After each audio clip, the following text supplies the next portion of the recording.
Meanwhile, Ron Paul supposedly already out of the Republican race, supposedly Mitt Romney clinching the nomination, and yet, wait, hold on.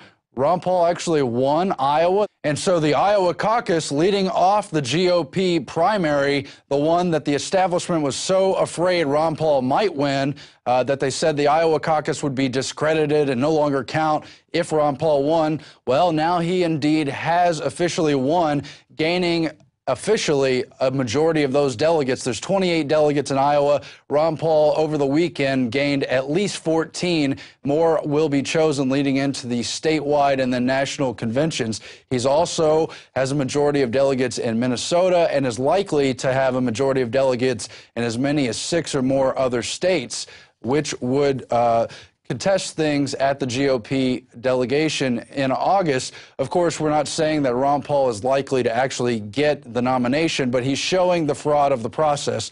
They definitely ripped him off. They gave him improper media coverage. They blacked him out of the media, did everything to tarnish his name, then did all kinds of election politicking, fraudulent vote counting. Who knows what happened with electronic machines? Why did he not gain votes versus 2008 numbers in Nevada, and on and on. Well, Ron Paul is just one front, and the larger fight against the establishment, you have to engage the process to show that the process is not working while pursuing other peaceful alternatives to try to rein this system in to prevent it going to the full-scale level. So that's something to watch, but they said Ron Paul couldn't win, wouldn't win. Now, in fact, he is winning. Let's go to the clip.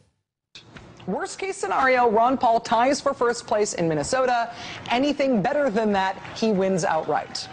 And it should be noted, he warned us this was going to happen. Thank you very much. When the dust settles, I think there's a very good chance that we're going to have the maximum number of delegates coming out of Minnesota. Ron Paul was right. Nobody is getting more delegates than he did in Minnesota or in Iowa or in wherever else this Ron Paul delegate strategy of his pays off.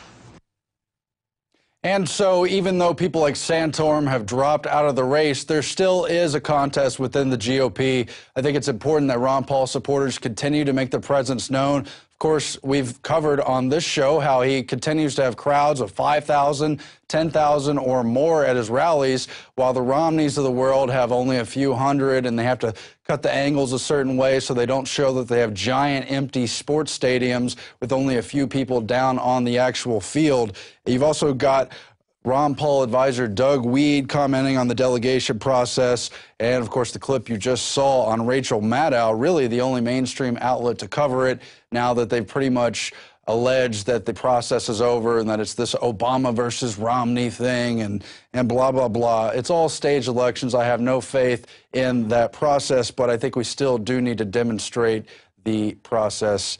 That's not doublespeak. I just think it's important to pursue both, not get your hopes up that you're going to fix the system through rigged elections, but at the same time show that a strong candidate can have certain types of successes, show where he's been shut out of the ability to actually win, which he could have done if the media backed him, gave him a fair shot like the other controlled candidates, and if the elections themselves had been fair, if there wasn't all that fudging and whatnot. Because you have to remember, first it was Romney winning Iowa by 8 votes. 8 votes. Then a few weeks later, it was Santorum. All along, though, they had to know Ron Paul really had the delegate support, and now it's proven he has a minimum of a first-place win on the delegates for Iowa, Minnesota, and other states. Of course, Maine, one of the main states where he may have it.